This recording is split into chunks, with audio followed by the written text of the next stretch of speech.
Yang terhormat Kepala Sekolah SD Negeri 22 Prabu Muli dan yang saya hormati guru beserta staf SD Negeri 22 Prabu Muli.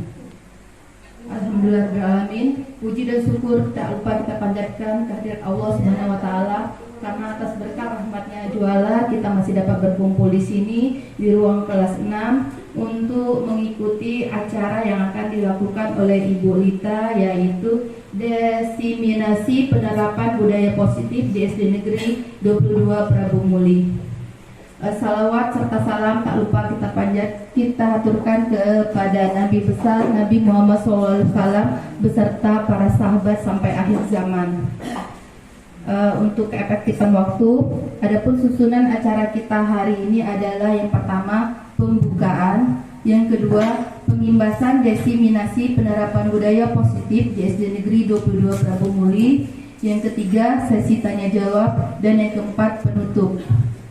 Untuk yang pertama, marilah sama-sama kita buka acara ini dengan melafazkan basmalah. Acara yang kedua yaitu pengimbasan diseminasi penerapan budaya positif di SD Negeri 22 Prabu Muli yang akan dilakukan oleh Ibu Lita Hilpi. Assalamualaikum warahmatullahi wabarakatuh. Waalaikumsalam warahmatullahi wabarakatuh. Saya hormati Kepala Sekolah SD Negeri 22 Prabu Muli dan rekan guru beserta staf SD Negeri 22 Prabu Muli. Alhamdulillah pada hari ini Sabtu 21 Oktober 2023 di ruangan kelas 6 ini kita bersama-sama untuk bersama-sama untuk apa? Maksudnya itu berkumpul. Saya akan memaparkan tentang pendidikan guru penggerak yang telah saya jalani dari modul 1.1, 1.2 dan 1.3 sampai yang terakhir ini 1.4 tentang budaya positif. Di sini saya akan mendefinisi tentang aksi nyata modul 1.4 budaya positif, menyebarkan pemahaman dan penerapan budaya positif. Sebelumnya salawat seiring salam saya ucapkan kepada Nabi besar Nabi Agung Muhammad SAW beserta keluarganya, sahabatnya, sampai pengikutnya sampai akhir zaman. Alhamdulillah, terima kasih banyak Bapak dan Ibu yang sudah hadir dalam rangka presentasi saya. Untuk kesempatan ini, yang pertama di sini yang keduanya, selamat datang juga pada Bapak Ibu guru hebat. Mari belajar bersama, berkolaborasi, saling mendukung demi terwujudnya diseminasi budaya positif SD Negeri 22 Prabu Muli. Terima kasih. Lanjut. Ya, di sini saya akan memaparkan tentang konsep utama modul budaya positif. Di sini ada 6. Yang pertama, perubahan paradigma belajar. Kemudian yang kedua, itu kebutuhan dasar manusia. Ketiga, disiplin positif. 4, motivasi perilaku manusia. Yang kelima, posisi counter restitusi. Yang keenam, keyakinan kelas. Dan yang ketujuh itu ada segitiga restitusi. Lanjut. Di sini akan saya paparkan tentang pembelajaran dengan paradigma baru. Pembelajaran paradigma baru menurut Ki Hajar Dewantara, di sini pembelajaran dengan dirancang berdasarkan prinsip pembelajaran yang berdiferensiasi sehingga setiap siswa belajar sesuai dengan kebutuhan dari tahap perkembangannya untuk terwujudnya profil pelajar Pancasila. Ibu-ibu, bapak-bapak mungkin sudah kenal tentang pelajar Pancasila. Di sini ada profil, ada 6 aspek dimensinya. Yang pertama apa itu? Beriman dan beriman dan berakhlak. Kemudian berkebenekaan global. Yang ketiga bergotong royong. Yang keempat adalah berkreatif. Yang kelima mandiri. Dan yang keenam bernalar kritis. Jadi dari dimensi ini akan kita uraikan lagi paradigma ini. Artinya kita di sini menurut Ki Hajar Dewantara, kita sebagai pendidik itu sebagai pengajar hanya menuntun anak sesuai dengan kodratnya. Jadi kodrat alam dan kodrat zaman. Jadi sekarang ini tidak ada lagi istilahnya tuh kita yang sebagai subjeknya itu. Sekarang ini dituntut agar kita anak sebagai subjek, bukan kitanya, anak sekarang yang menjadi subjek utama. Yang kita untuk agar anak itu bisa untuk mengeksplor ya bakat dan minatnya. Ini yang dituntut sekarang. Nah, jadi dari paradigma ini mungkin nanti akan tumbuh. Lanjut, berikutnya. Ya. Yang kedua ini adalah disiplin positif. Disiplin positif menurut Bapak Ibu yang seperti apa? Ya. Kebiasaan-kebiasaan yang baik, Bu. Iya, bagus itu. Artinya dalam budaya kita, ya maka kita kalau di sini sudah saya tulis dalam budaya kita, maka kata disiplin dimaknai dengan menjadi sesuatu yang dilakukan seseorang pada orang lain untuk mendapatkan kebutuhan. Jadi kita cenderung menggunakan kata disiplin dengan tidak nyaman. Nih, kemudian sebagai pendidik, itu tujuan kita adalah menciptakan anak-anak yang memiliki disiplin diri sehingga mereka bisa berperilaku dengan mengacu pada nilai-nilai kebajikan universal dan memiliki motivasi intrinsik bukan ekstrinsik. Artinya bukan dari dalam, bukan dari luar, artinya dari dalam, ya, dari dalam diri anak-anak itu. Nah, terus disiplin positif ya merupakan salah satu penerapan disiplin yang bertujuan untuk menumbuhkan kesadaran serta memberdayakan anak untuk melakukan sesuatu tanpa sogokan, ancaman maupun hukuman. Artinya di sini kita mendidik anak itu bukan sekadar untuk memberikan motivasi di luar ekstrinsik, itu kan misalnya hadiah. Berarti kita harus menumbuhkan rasa intrinsiknya dari dalam, menumbuhkan kesadaran. Berarti kita mendidiknya anak tersebut sesuai dengan kontraknya tadi. Jadi mengalir. Kita hanya bisa mengubah lakunya. Lanjut. Di sini ada kebutuhan dasar manusia. Artinya kebutuhan dasar manusia ini ada 5. Yang pertama bertahan hidup. Di sini bertahan hidup artinya kita memerlukan makanan, pakaian, tempat tinggal di sini. Kemudian kasih sayang dan rasa diterima. Artinya juga kita memerlukan kasih sayang dari orang tua, baik dari rumah ataupun di sekolah juga. Kemudian penguasaan. Penguasaan ini artinya ada anak yang merasa bangga dengan dirinya. Nah, kemudian kebebasan, artinya bebas dia untuk berkreasi. Nah, kemudian kesenangan, artinya mereka menyenangi sesuatu yang ada sesuai dengan karakternya. Lanjut. Motivasi perilaku manusia. Motivasi merupakan dorongan yang timbul pada diri seseorang secara sadar atau tidak sadar untuk melakukan suatu tindakan dengan tujuan tertentu. Di sini ada menghindari ketidaknyamanan dan hukuman. Murid melakukan disiplin karena ia takut dihukum. Ini merupakan motivasi intrinsik. Kemudian mendapatkan imbalan atau penghargaan dari orang lain. Murid melakukan disiplin diri karena ia ingin mendapatkan imbalan. Ini juga merupakan motivasi ekstrinsik. Nah, yang ketiga, menghargai nilai kebajikan diri sendiri. Murid melakukan disiplin diri karena sadar akan nilai kebajikan dirinya. Ini merupakan motivasi intrinsik. Jadi Bapak Ibu, kita selama ini mungkin kata disiplin tadi, ya, disiplin tadi, anak-anak itu kan kalau kita ada peraturan, mungkin dia mematuhi, sangat dipatuhinya. Tapi di sini kita menimbulkan rasa disiplin ini sesuai dengan diri anak tersebut. Jadi harus ada tumbuh rasa kesadaran dari anak tersebut. Lanjut.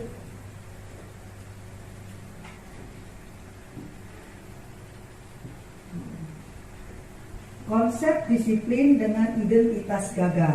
Nah, ini ada contoh ya. Hukuman, penghargaan, konsep mimpi sukses, dan murid tentang restitusi. Oke, hukuman. Hukuman di sini ada menyakitkan, tidak nyaman, murid takut, memaksa, murid menyembunyikan kesalahan, kemudian murid menjadi rendah diri. Di sini kalau kita membiasakan menghukum. Nah, kemudian penghargaan. Di sini ada tidak efektif, merusak hubungan atau sifat iri, mematikan kreativitas, kemudian menghukum dengan sistem ranking, merampas hak menghargai dirinya. Sedangkan konsep dengan identitas sukses, yang pertama itu konsekuensi. penguatan jangka pendek, perlu monitoring berkelanjutan, stimulus respon, murid menghormati peraturan, kemudian kehilangan waktu merenungi kesalahan. Yang terakhir di sini ada restitusi. Murid bertanggung jawab untuk perilakunya, fokus pemecahan masalah jangka panjang, murid menghormati dirinya dan orang lain. Teori kontrol, dirinya memegang kontrol, murid semangat memperbaiki diri. Kira-kira dari 4 ini yang mana? Yang murid melakukan disiplin karena ia takut dihukum. Ini merupakan motivasi instruksi. Kemudian mendapatkan imbalan atau penghargaan dari orang lain. Murid melakukan disiplin diri karena ia ingin mendapatkan imbalan. Ini juga merupakan motivasi ekstrinsik.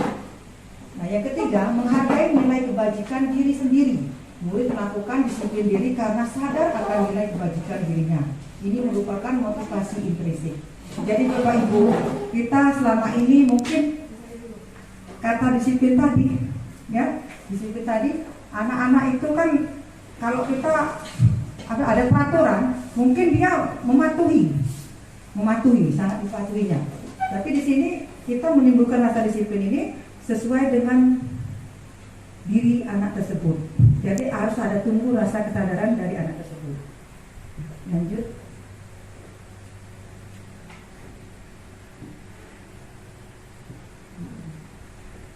Konsep disiplin dengan identitas gagal. Nah, ini ada contoh ya.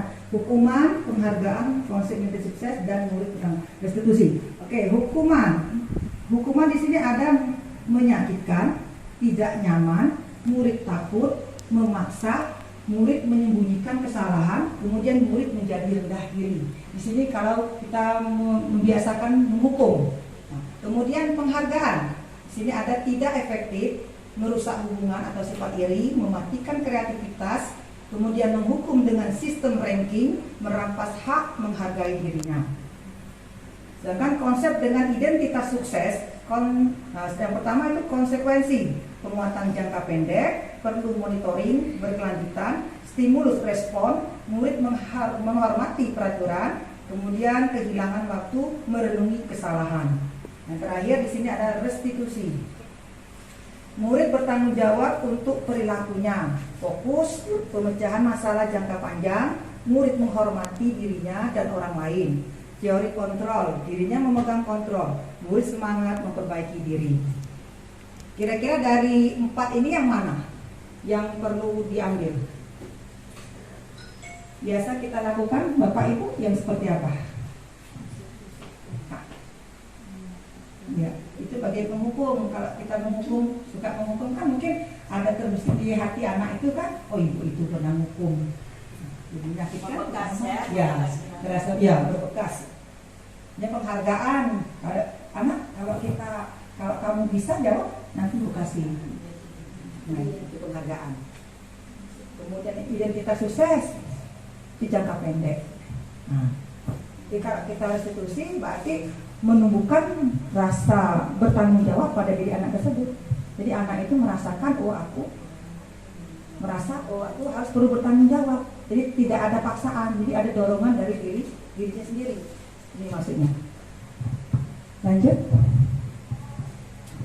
Konsep disiplin pendekatan restitusi. Konsep disiplin pendekatan restitusi merupakan sebuah cara untuk menanamkan disiplin pada murid. Pengertian restitusi adalah proses menciptakan kondisi pada murid untuk memperbaiki kesalahan mereka sehingga mereka bisa kembali pada kelompok mereka dengan karakter yang lebih kuat. Ini Gosen 2004. Di sini ada ciri-ciri restitusi, Bapak Ibu ya. Yang pertama, bukan menebus kesalahan, namun belajar dari kesalahan. Yang kedua, memperbaiki hubungan. Ketiga, tawaran bukan paksaan, menuntut untuk melihat ke dalam diri, mencari kebutuhan dasar yang mendasari tindakan, fokus pada karakter bukan tindakan. Terakhir, menguatkan dan fokus pada solusi. Lanjut ya. Perbedaan, ini contoh kasus. Siswa tidak mengerjakan PR. Di sini ada 3, hukuman, konsekuensi, dan restitusi. Kalau di sini hukuman, pasti guru menghukum siswa tersebut hormat bendera selama 10 menit. Nah, guru marah dan murid menjadi takut. Sedangkan konsekuensinya, guru memberi konsekuensi untuk mengerjakan PR-nya saat jam istirahat atau dikerjakan sebanyak 2 kali lipat. Guru tegas dan siswa menghormati peraturan. Yang ketiga di sini restitusi. Guru menanyakan keyakinan kelas atau dirinya dan membantu siswa menyelesaikan masalah. Masalahnya, guru terbuka dan siswa menghormati dirinya dan orang lain. Nah, biasa ini pengalaman Bapak Ibu ya, kalau kita memberikan PR anak. Dari ketiga hukuman, konsekuensi dan restitusi, kira-kira yang seperti apa yang biasa kita lakukan? Konsekuensinya bisa. Nah, iya. Berarti selama ini kita biasa menggunakan hukuman dan konsekuensi, ya. Nah, itu memberikan hukuman, dia patuh sesaat, nanti diulanginya lagi. Nah, jadi kalau kita menggunakan restitusi, kita menanyakan kendala anak tersebut, kemudian kita tahu penyebabnya apa sehingga dia tidak bisa mengerjakan PR tepat waktu, dan anak juga tahu akan kesalahannya. Tapi kadang-kadang restitusi itu juga dilakukan dan ditanggung hukuman. Ya, Hukuman. ya, secara tidak langsung ya, secara tidak ini langsung sudah kita terapkan. Ya, lanjut Ibu Ira. Nah, di sini ada posisi kontrol restitusi. Ada 5 ya, penghukum, pembuat merasa bersalah, teman, pemantau, monitor, dan manajemen. Buat ibu guru bangga, kali ini tidak apa-apa kamu salah. Kalau pemantau, kamu sudah melanggar apa peraturan dan konsekuensinya. Tapi kalau kita menggunakan manajer, apakah kamu tahu kesalahanmu? Kira-kira bagaimana kamu memperbaiki kesalahan ini? Nah, berarti kita mencari dulu di manajer ini. Ini yang paling paling bagus untuk paling dianjurkan sebagai manajer, karena kita sebagai pendidik sebagai objek bukan subjek. Sekarang kita hanya sebagai pemberi, tentu fasilitator, kan?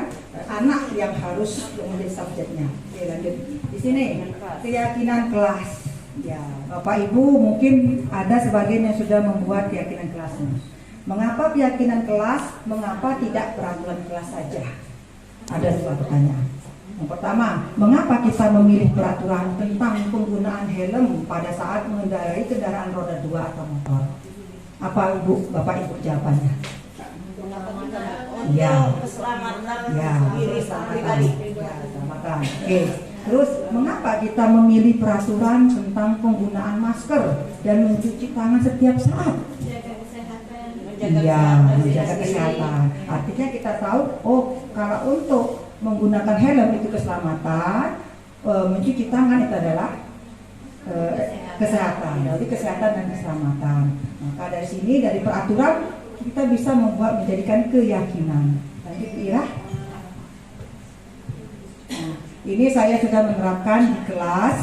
Di sini saya dengan siswa saya melakukan koordinator dulu, rapat dulu dengan siswa, kemudian merumuskan peraturannya. Sebenarnya anak itu sudah menuliskan di papan tulis tanpa menggunakan kertas tempel, dia langsung menuliskan apa saja peraturan yang harus dibuat di dalam kelas.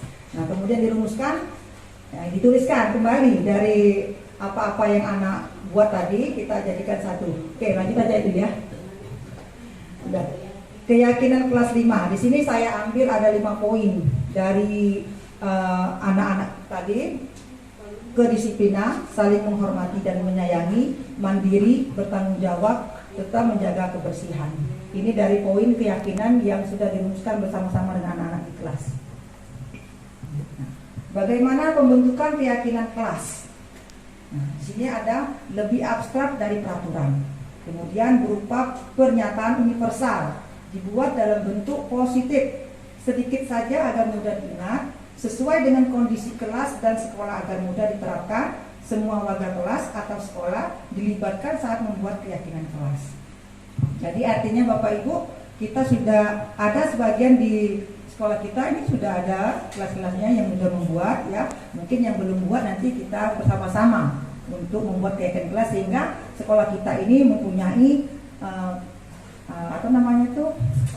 kesepakatan bersama untuk apa namanya itu, untuk agar lingkungan disiplin ya, agar tumbuh disiplin di SD Negeri 22 ini. Oke. Di sini ada yang terakhir segitiga restitusi. Nah, di sini tadi Bu, keyakinan sebagai manajer tadi, Bapak Ibu ya. Segitiga restitusi ini yang pertama menstabilkan tindakan. Jadi kita semua akan melakukan hal terbaik yang bisa kita lakukan. Berarti menstabilkan dulu. Jadi jangan memvonis. Nah, kemudian yang kedua validasi tindakan. Semua perilaku memiliki alasan. Jadi anak itu bukan satu-satunya yang punya kesalahan, tapi setiap orang juga punya kesalahan. Yang ketiga menanyakan keyakinan. Kita semua memiliki motivasi internal. Jadi untuk menumbuhkan keyakinannya, anak itu diajak dulu, seandainya dia punya kesalahan, diingatkan lagi kesalahan, keyakinan kelas yang seperti apa yang sudah kita sepakati yang kamu langgar. Nah, sehingga dia mengetahui pelanggarannya, maka dia berusaha untuk memperbaikinya. Ini ada segitiga restitusi. Pengunjung akhir dari presentasi saya, dalam penerapan program disiplin positif, hendaknya guru memiliki standar kepribadian, profesional dan sosial yang baik, di mana guru mampu merefleksi pada posisi kontrolnya saat ini bagaimana perjalanan dirinya sebagai seorang among atau manajer yang menuntun murid-muridnya menjadi insan yang mandiri, merdeka dan bertanggung jawab. Ini adalah standar nasional pendidikan. Terakhir, Bu Ira, terakhir ucapannya. Terima kasih. Ini saja paparan destinasi yang kita.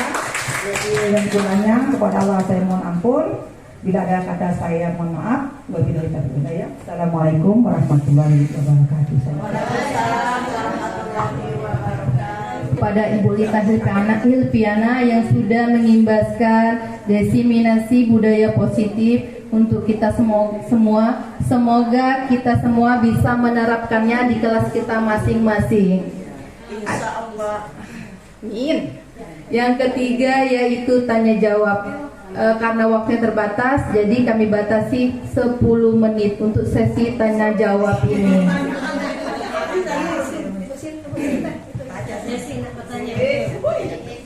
Assalamualaikum warahmatullahi wabarakatuh. Waalaikumsalam warahmatullahi wabarakatuh. Terima kasih kepada Ibu moderator yang telah memberikan waktu kepada saya untuk bertanya. Tadi di slide kedua dijelaskan mengenai disiplin seorang siswa. Yang akan saya tanyakan, bagaimana langkah-langkah ataupun cara seorang guru untuk menciptakan anak yang memiliki disiplin diri, sehingga mereka bisa berperilaku dengan mengacu pada nilai-nilai kebajikan universal dan memiliki motivasi yang intrinsik. Karena kita ketahui seperti di kelas kami, kelas 2 itu masih banyak anak-anak yang tidak disiplin, baik waktu, misalkan dia sering datang terlambat, kemudian kalau saya memberikan tugas, mereka tidak mengerjakan. Itu bagaimana Bu langkah-langkahnya supaya anak ini memiliki disiplin dalam dirinya? Ya, terima kasih. Mengimbaskan diseminasi budaya positif untuk kita semua. Semoga kita semua bisa menerapkannya di kelas kita masing-masing. Insya Allah. Amin. Yang ketiga yaitu tanya jawab. Karena waktunya terbatas, jadi kami batasi 10 menit untuk sesi tanya jawab ini.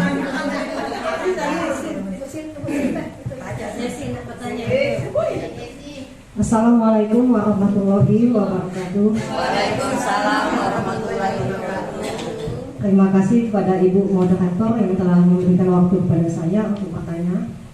Tadi di slide kedua dijelaskan mengenai disiplin seorang siswa. Yang akan saya tanyakan, bagaimana langkah-langkah ataupun cara seorang guru untuk menciptakan anak yang memiliki disiplin diri, sehingga mereka bisa berperilaku dengan mengacu pada nilai-nilai kebajikan universal dan memiliki motivasi yang intrinsik. Karena kita ketahui seperti di kelas kami, kelas 2 itu masih banyak anak-anak yang tidak disiplin, baik waktu, misalkan dia sering datang terlambat, kemudian kalau saya memberikan tugas, mereka tidak mengerjakan. Itu bagaimana Bu langkah-langkahnya supaya anak ini memiliki disiplin dalam dirinya? Ya, terima kasih. Terima kasih, pertanyaannya bagus sekali. Untuk langsung saja kita berikan kesempatan Ibu Lita untuk menjawabnya. Oke, terima kasih kepada Ibu Desi, pertanyaan yang sangat luar biasa. Bagaimana cara kita menumbuhkan rasa disiplin anak, ya, agar anak itu punya rasa tanggung jawabnya. Kalau menurut saya itu langkah-langkah yang pertama, kita mendekati anak tersebut dengan cara kita mencari dulu, menstabilkan, maksudnya memvalidasi dulu, mencari dulu solusinya. Apakah anak ini bermasalah tentang apa pembelajarannya, ya? Anak itu yang dicari dulu, yang ditanyakan dulu.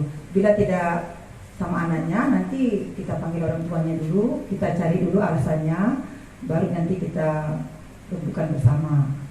Tuh, kalau untuk kedisiplinan. Jadi yang kunci utamanya itu dari keluarga dulu. Sebenarnya itu dari keluarga, orang tuanya dulu. Tuh, karena anak itu membawa rasa disiplin itu mungkin dari rumah, kurang kasih sayang, kurang pengontrolan dari orang tuanya. Apalagi anak-anak yang di usia di kelas 2, ya, kelas rendah. Kelas rendah itu kan masih keibuan. Artinya orang tua ikut andil. Berarti berperan besar di situ.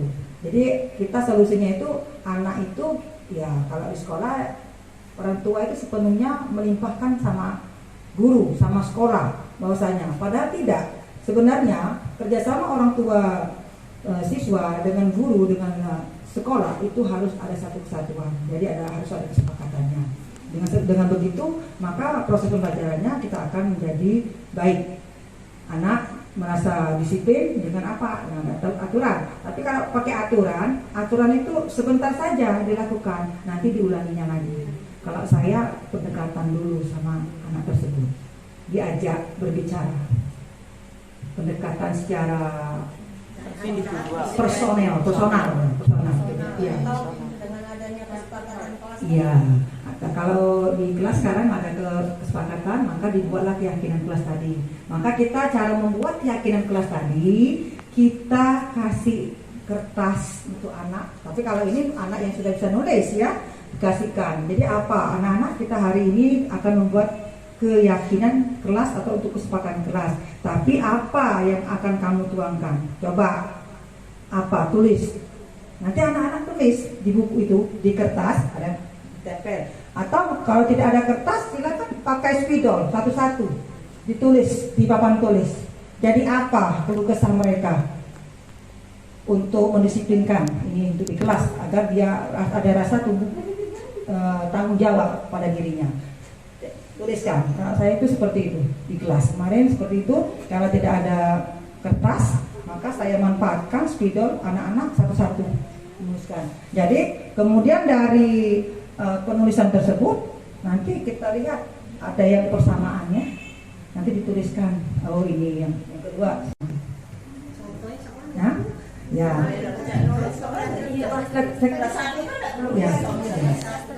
Ya. Slide apa nih? Kalau untuk anak kelas 1 juga mungkin kita secara lisan aja, anak apa anak yang harus kita sepakati. Ya, dari kita guru yang menuliskan. Nih, jadi apalagi nanti sebanyak siswa itu, nanti kita hitung berapa.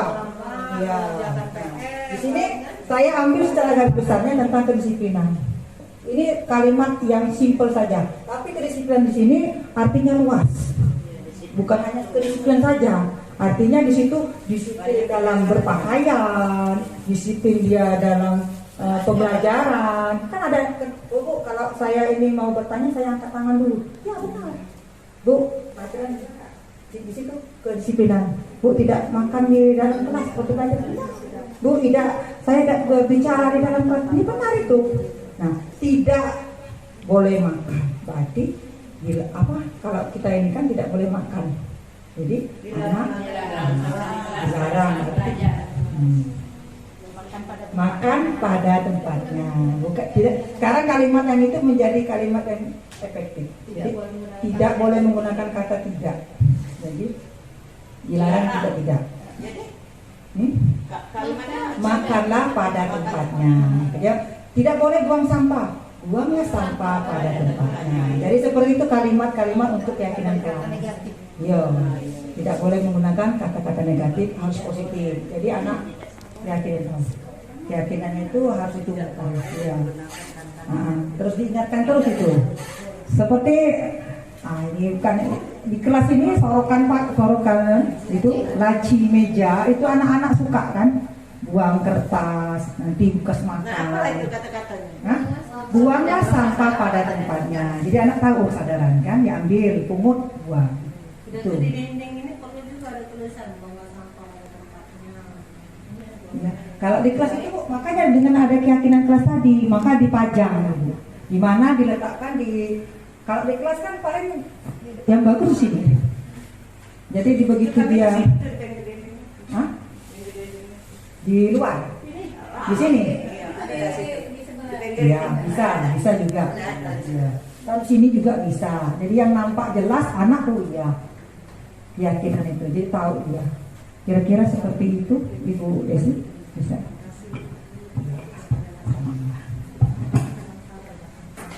Bagaimana Bu Desi? Sudah cukup. Ibu-ibu yang lain? Cukup. Baiklah, kalau tidak ada pertanyaan dan memang waktunya sudah pas 10 menit, langsung saja kita tutup acara ini dengan melapaskan hamdalah. Demikianlah kegiatan kita hari ini. Apabila ada salah kata, saya sebagai moderator, saya minta maaf dan kepada Allah saya mohon ampun. Saya akhiri dengan wabillahi taufiq wal hidayah. Wassalamualaikum warahmatullahi wabarakatuh. Waalaikumsalam warahmatullahi wabarakatuh. Bismillahirrahmanirrahim. Assalamualaikum warahmatullahi wabarakatuh. Perkenalkan, nama saya Nur Aini SPD. Saya Kepala Sekolah SD Negeri 22 Prabumuri Timur. Berdasarkan pengimbasan yang sudah dilakukan oleh Ibu Lita Hirpiana, maka saya mengharapkan semoga di SD Negeri 22 dapat menerapkan budaya positif seperti menerapkan 5S, senyum, sapa, salam, sopan santun, dan dapat membuat keyakinan kelas di kelasnya masing-masing. Demikianlah testimoni yang dapat saya berikan. Saya akhiri dengan Assalamualaikum warahmatullahi wabarakatuh. Assalamualaikum warahmatullahi wabarakatuh. Perkenalkan, nama saya Desi Andriani. Saya